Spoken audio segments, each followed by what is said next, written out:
All right, good morning, good afternoon, and good evening, everyone. This is Dr. Ephraim uh, coming at you on another Shabbat. The day is November 27th, 2020, and I'm coming at you in a Haya by Hashem, Yeshua HaMashiach, Baruch Atah Adonai.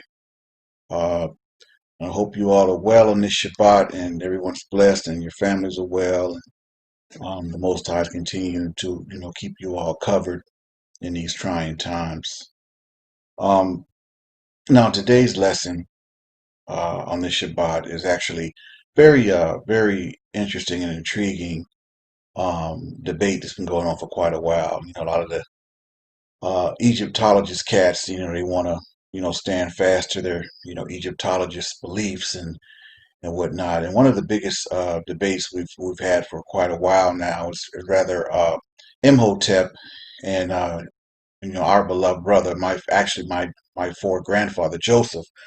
Was actually one and the same. Um, Now, me, I like, I like a good something that makes you think, but my thing is, let's uncover the facts. Let's look at it for what it is, right? No sensationalism. Let's just kind of address what we have and what we know, right? Now, do I believe that Joseph and Imhotep is the same person? Yeah, I do wholeheartedly. And we're gonna get into that. The reference is Mr. J.D. Rucker. He did a really great article, so I'm gonna be narrating that from him. So uh, let's look at this real quick before we get into that. The name Imhotep, right?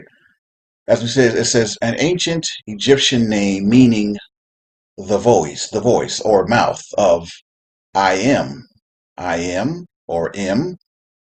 Okay, there is no Egyptian god M or I am, and there's no meaning for Hotep, right? So follow me. So where did Imhotep come from? If there's no God M or I am, and there's no meaning for Hotep, well, what does that even mean? Well, let's go a little further. It says Joseph's name means in Hebrew, the God lives or the God speaks, right? Probably I am or M is shortened for I am. Everyone knows, or pretty much accepts. Not everyone, but majority of us accepts that Ahaya. Asher Ahaya is the mighty I am. I am that I am. And Hotep is simply Joseph's name. The God lives. The God speaks. I am that I am. Exodus 3:14. Well, let's look at that. Let's look at this real quick. Imhotep. Now, I don't know about you, but if you just look at the spelling, let's look at Imhotep phonetically, right? M, Hotep, I am, Ho, which would be Joe, right? T, I think, is just to throw off the phonetic sounding or phonetic looking stylistically, but that T is really the F for Joseph, and then F, just F, Joseph, Hotep, right? To me, and I don't know this to be 100% factual, but I truly believe with every fiber of my being that the name Imhotep is telling us who he is. I think Imhotep literally means I am Joseph. Now, I've never heard anyone say that. So that's Dr. Ephraim right there. That's my hypothesis. And again, I don't say that without, you can not believe that or challenge it, whatever, that's fine. But I'm just saying, from my understanding, this is what I get in my spirit. I literally believe that name Imhotep. Look at it. Look at it. Look at Hotep in terms of the spelling of Joseph's name. Right? We already know there's no God named M or I am, and there's no meaning for Hotep. So that has to be a name, at the very least, a title, right? But if we look at it in its totality, I really believe that uh, Imhotep is telling us who he was or who he is. I am Joseph. Okay, so we're gonna go ahead and we're gonna get into that. Let's get into that. I was telling you about the actual meat of the lesson. Again, you could make up your own minds. I don't force anyone to believe what I'm saying or to believe me or whatever the case may be. And I tell you what I feel in my spirit and in my heart, right? So let's get into it. All right. So was the Egyptian ImHotep and Joseph from the 12 tribes of Israel the same man? All right. For those who may not know, uh, who was ImHotep? Let's get into it. ImHotep was the leader of Egypt, second only to the Pharaoh. He was responsible for planning the distribution of grain to the Egyptians during 7 years of drought, giving his Pharaoh ownership over nearly all of the lands and making him rich beyond comprehension. He was revered by the Egyptians as well as many other nations who relied on his plan for their survival. His name was ImHotep. Wait a minute. If you've read the book of Genesis, you probably think that I just attributed the works of Joseph, son of Jacob, to someone else. But in reality, I described a man that most Egyptologists thought was a myth. That was until about 1928. The stories about ImHotep and the discoveries that have surrounded him over the last century are so similar to the story of Joseph from the book of Genesis that some have been speculating that the two may be one and the same. Archaeologists are, by the very nature of their profession, storytellers. They are biographers who tell stories of people without the benefit of contemporaries and in many cases without an abundance of historical documents. They are historians who try to piece together the stories of civilizations that have fallen to the ravages of time. Now, in some cases, they have enough pieces to the puzzle that they're able to put together a cohesive and accurate picture.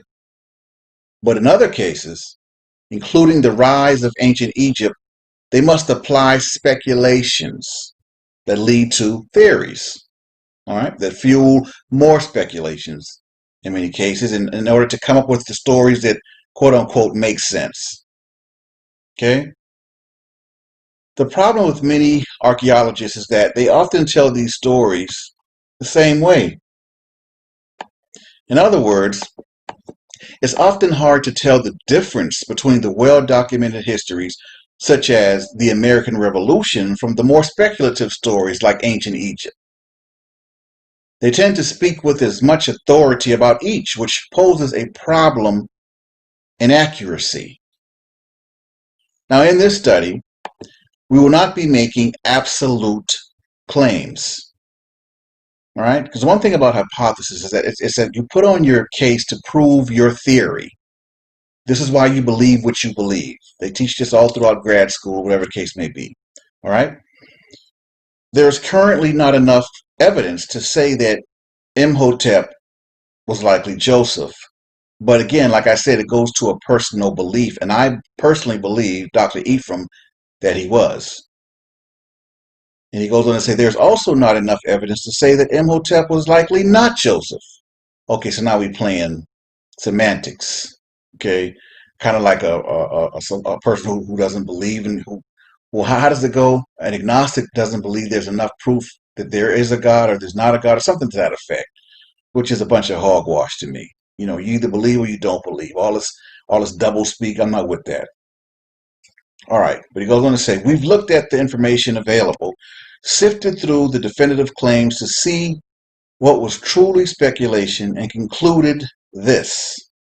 So in other words, for Mr. Rucker, this based on his research, this is what he concluded with his hypothesis and his theory. Okay, so there's a good chance that either Joseph and ImHotep were the same person, or that ImHotep's story has been manipulated over the millennia to replace Joseph in Egyptian history.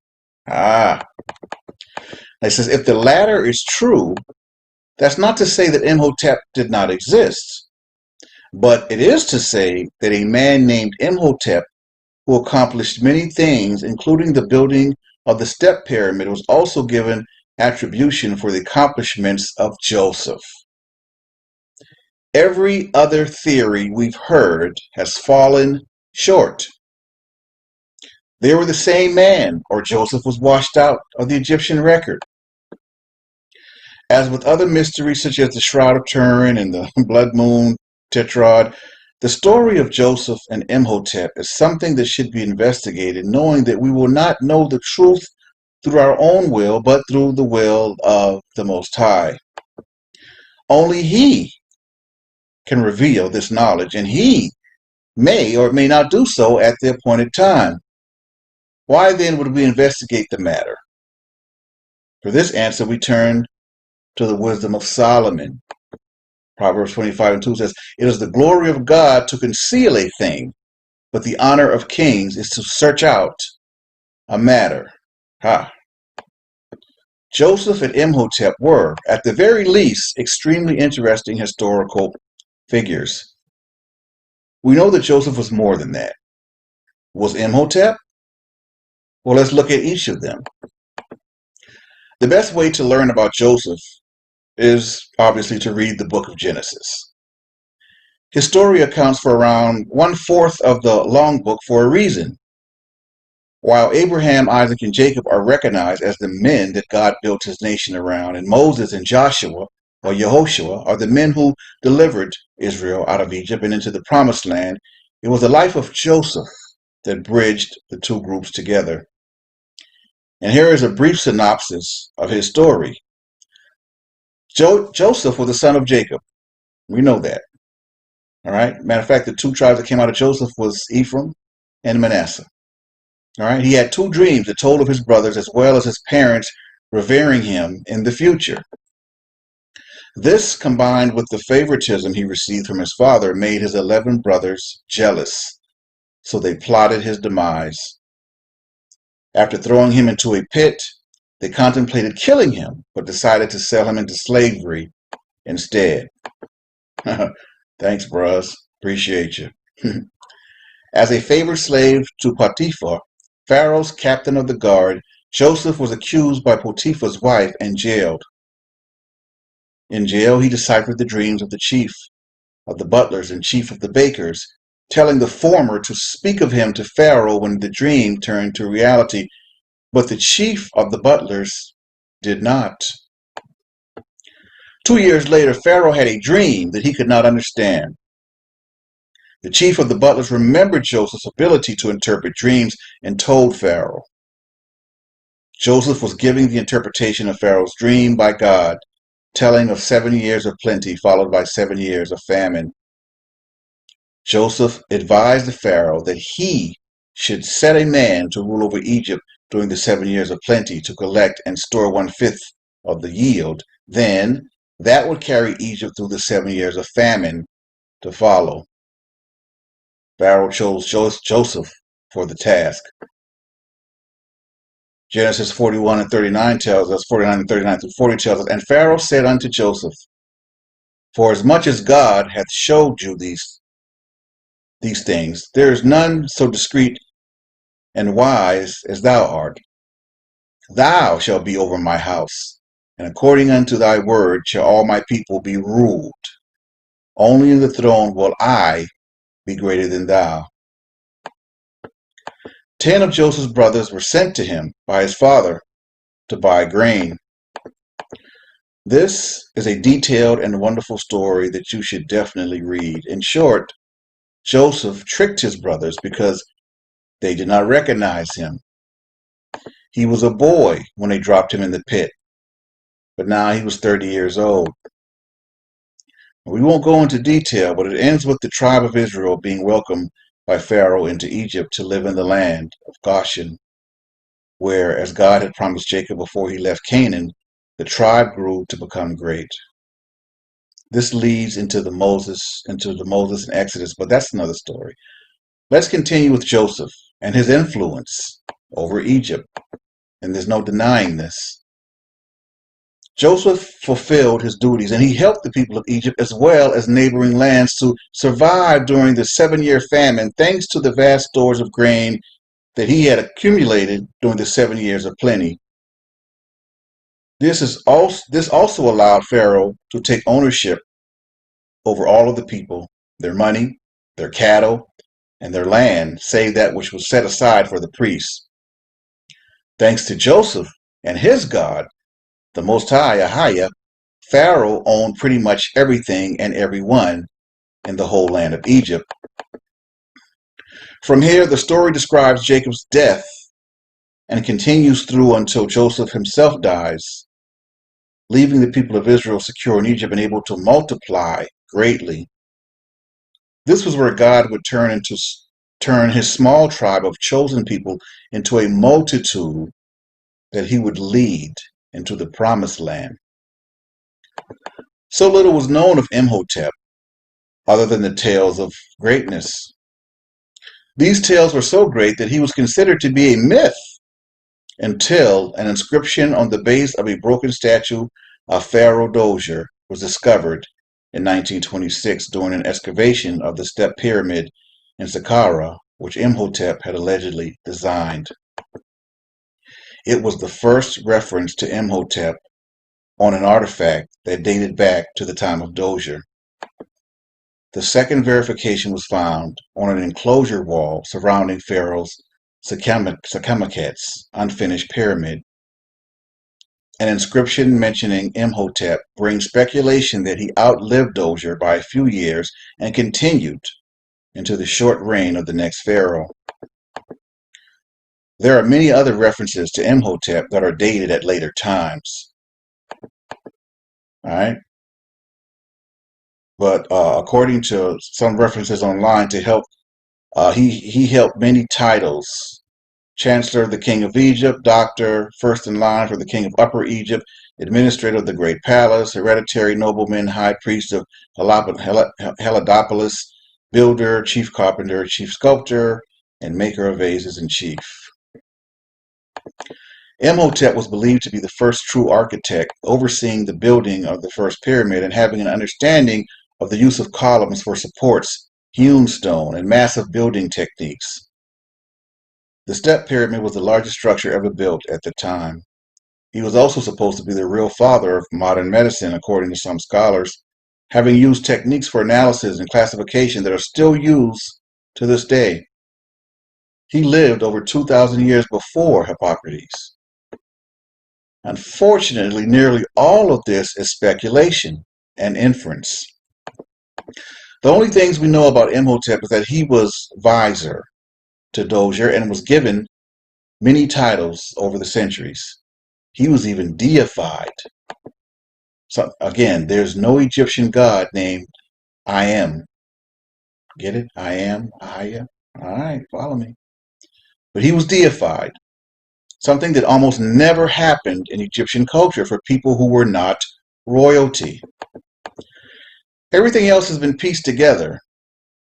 There is enough circumstantial evidence to assume that he was a very revered man that gained attribution to many great accomplishments, but these attributions are often very thin. For example, it is through a combination of his titles, the time period that it was created, and legends of his skill in architecture and masonry that he is credited with the building of the step pyramid.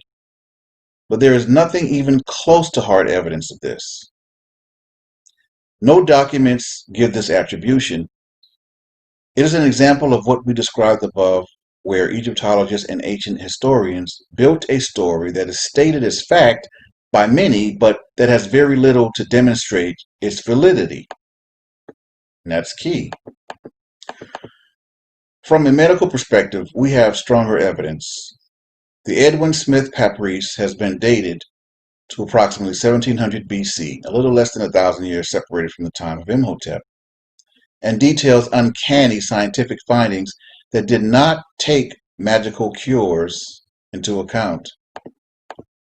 Anatomical observations, ailments, and cures were detailed on the papyrus that was likely copied from previous works. However, there is still no direct reference to Imhotep. The last important reference to Imhotep comes on the famine stela, a land claimed by the priests of their god Khnum.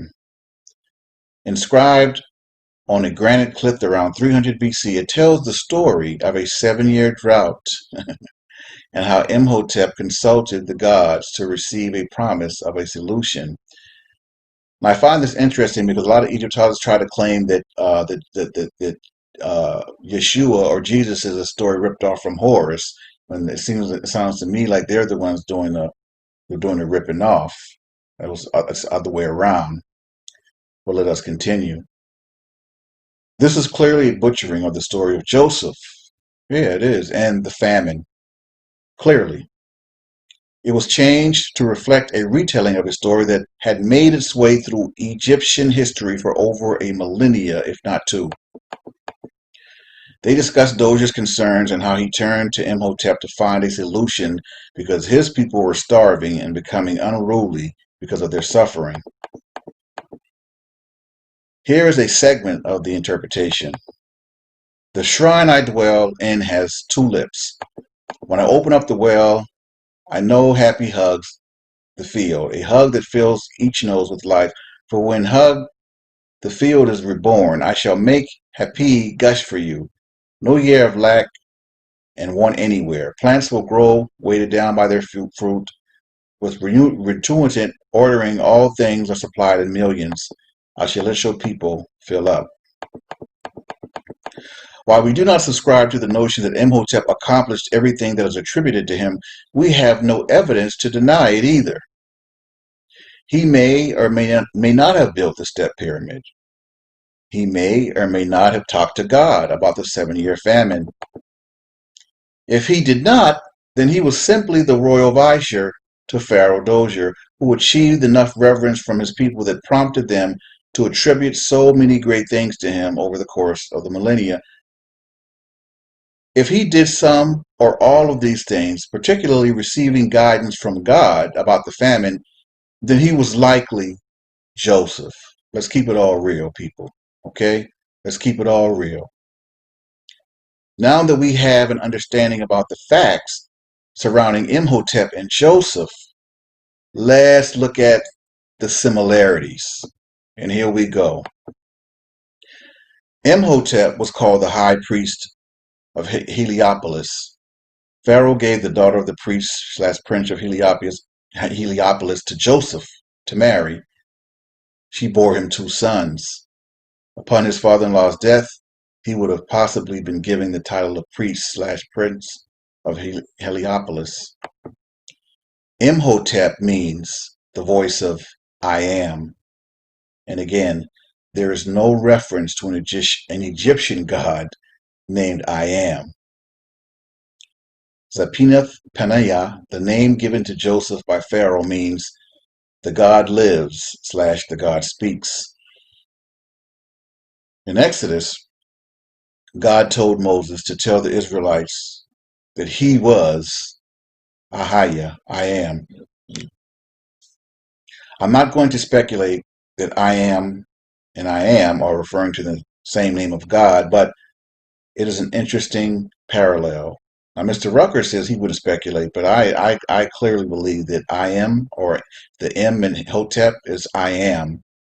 Again, I am Joseph, Imhotep. Both were 110 years old when they died. Joseph was buried in Egypt, but he asked that his bones be taken back to his homeland. Now follow me. Before leaving Egypt in Exodus, Moses collects Joseph's bones and takes them from Egypt. Now get this. Imhotep's verifiable tomb has never been found, but coffins that may have been built for Imhotep have been found with the bones removed. Right. We do not include the 7-year famine story in this list because it is an unreliable source. There's no way to tell if it is truly a story describing Imhotep or a manipulated story of Joseph used to give the inscribers a credible reference to their claim of owning the land. The biggest potential contradiction lies in the timelines, but we will discuss that in a moment. For now, here are the things that may contradict the notion that they were the same person. So I guess you have one side, you got to do the other, right? All right, certain myths and records show that Imhotep's father was an architect named Khnofur. Many of those who believe he was Joseph have pointed out that the myth and documents were created centuries later and used to solidify the credentials of a line of professional architects that dated back to Khnofur. By linking Imhotep to their lineage, they would be considered more skilled based upon their bloodline. Imhotep is mentioned in Egyptian writings throughout the ages, but Joseph and any variations of his name, including Zapaneth-Paneah, are never mentioned. Of course, they're not going to mention it. I mean, why would they? He was an Israelite running things in Egypt. Joseph is in the Bible, but no mention is ever made of Imhotep or Dozier. Of course, some might consider this more validation than contradiction if it is believed that the ancient Egyptians worked Joseph out of their writings in favor of the man Imhotep or that name if they are the same person. Exactly, because they want him to appear as an Egyptian, as one of them, not one of ours. Makes sense, right? It says, other than being the vizier, the connection of Heliopolis, and possibly the story of the 7-year drought, there are no mentions in the Bible of the plethora of accomplishments attributed to Imhotep. Now, had Joseph built the step pyramid, one would expect this to be mentioned. Not necessarily, because you have to remember the Torah is for the children of Israel, not for the children of Egypt. No matter what was accomplished in Egypt, it had nothing to do with the children of Israel and what we were doing in the Promised Land. Just had to get that out there real quick. So no, I didn't expect to see nothing about no bunch of pyramids in the Bible because that didn't deal with our people or the people of the children of Israel. Um, but it does mention Egypt. I mean, clearly. So it's not like they tried to not mention Egypt, whatever case may be. I mean, clearly the children of Israel are connected to Egypt in so many ways, and we always will be. No one's denying that. All right. But as all of these similarities and contradictions continue to point to the original premise of this article that either the two men were truly the same person or the stories of Joseph have been melted into Imhotep in order to wipe Joseph from the historical Egyptian record. And I believe that to be the fact that the actual case right there. That's what I believe. Say time is a funny thing. They said we try our best to understand it, to record it, but it's hard enough in a digital age when there are permanent records of nearly every major human event. It was much harder to record events thousands of years ago, and we only have a fraction of them available to us today. You probably remember what you ate for dinner last night. You might remember what you ate for dinner a week ago, but do you remember what you ate for dinner 17 days ago? Memories fade. Stories change as they are retold. Documents change as they are manually copied. The Bible is the only protected document. I don't agree with that, but anyway, that's something else. Depending on whose timeline you read, Imhotep may or may not have been around the same time as Joseph. Some separate them by a millennium. Others put them less than 50 years apart. There is no accurate documentation that comes close to being a true timeline of human events for the last 5,000 years. For this reason, we are not using the timelines as a piece to this puzzle. If you want to believe they were the same, you use a favorable timeline. If you want to believe they were different, you'll use an unfavorable timeline. I mean, it's really as simple as that. Now, we can get into the fun stuff. Near the step pyramid of Dozier at Saqqara, there are 11 immense pits. The official explanation is that they were tombs. Most were open-air pits. The Egyptians always covered their dead for religious and practical reasons. No bodies, coffins, or anything that would indicate that they were tombs were found in the pits except for the main pit that held Dozier. Grain, however, was found. 10 of the pits have chutes that lead to one of them.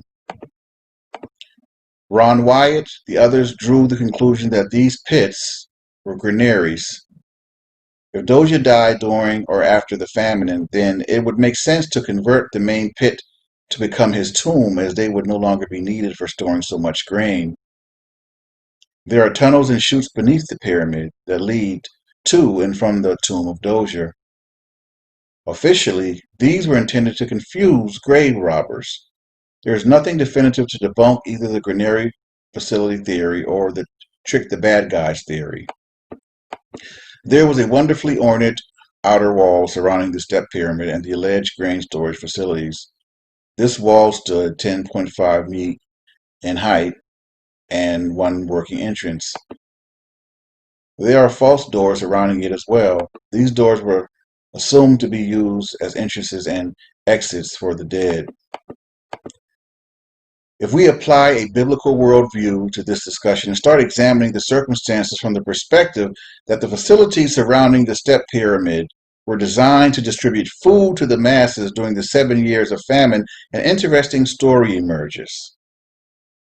For the rest of this particular section, we will be hypothesizing about what may have occurred. In essence, we are putting on our archaeologist hats and trying to put together a story that explains the observable situation. Now, by no means are we declaring that this is what happened, though many who have looked at the facts have come to a similar conclusion, which is what you do when you have an hypothesis. You come to a conclusion. The single working interest leads to a section that is arguably the most compelling as evidence that this was a facility for distributing food. Though a narrow hallway leading to the south courtyard, there are 20 columns on each side of the covered path. They are not freestanding, but are worked into the walls. Between them are small chambers that could fit a person and a table. Some theories suggest that this is where the cashiers, quote unquote, would accept payments and distribute bags for people to take down the hall and collect their grain. Now, not to get too caught up in the storytelling, but it's compelling to note that the columns are designed to hold a striking resemblance to ears of corn. And all countries came into Egypt to Joseph to buy corn, because the famine was so sore in all lands. And just to go back real quick, this is the Bible doesn't talk about ImHotep in Egypt, but actually it does, because Joseph was ImHotep. Genesis 41:55. ImHotep's all through the Bible, because the Bible didn't refer to him as the Egyptian ImHotep. The Bible refers to ImHotep as who he was, which was Joseph. All right. So there's more prophecy about Egypt than any other land other than Israel. Right. Most of it's already been fulfilled. Some still waits as it pertains to Egypt in the end times. If these great accomplishments could be attributed to Joseph, why would the Bible not include them? Again, they did include them. Mr. Rucker, you're not getting it. The Bible did include them, but it didn't call him ImHotep. They told you his brother sold him into slavery in Egypt. They told you the whole story. The Bible tells you the whole story of ImHotep, my brothers and sisters, because the story of ImHotep is actually the story of Joseph. I need Mr. Rucker and everyone else to understand that. All right. So it says, let's see here. The other side of the coin is that the forces of the world will often work to distort God's word. Yeah. It's possible that Joseph was ImHotep. Yeah, he was. It's equally possible that some of the things that surrounded Joseph's life have been attributed to ImHotep. At this time, there's no way to discern between the two without forcing one's own worldview into the discussion. Not true. After reading this, we hope that you will not come to a definitive conclusion. God left the last 2/3 of Joseph's life out of the Bible for a reason. There's nothing wrong with seeking answers or to search out a matter, but don't let the follies of the world distract you from following God's will for your life. All right? And that's that. So when it's all said and done, you decide. What do you believe? Right? Was Joseph and ImHotep the same person? Y'all know what I think. Y'all know what I believe. I believe they were. You can, if you don't want to believe something again, you can point to anything to try to, prove that or give credence to what you believe or whatever, but Given what we know and given the all the information we have and what's in Torah, yes, I believe that Joseph and ImHotep are the same person, same man. All right, so that's my presentation for this Shabbat, my brothers and sisters. And with that, I'm Dr. Ephraim is signing off, saying hi by Yeshem, Yeshua HaMashiach, Baruch Atah Adonai, Shabbat Shalom.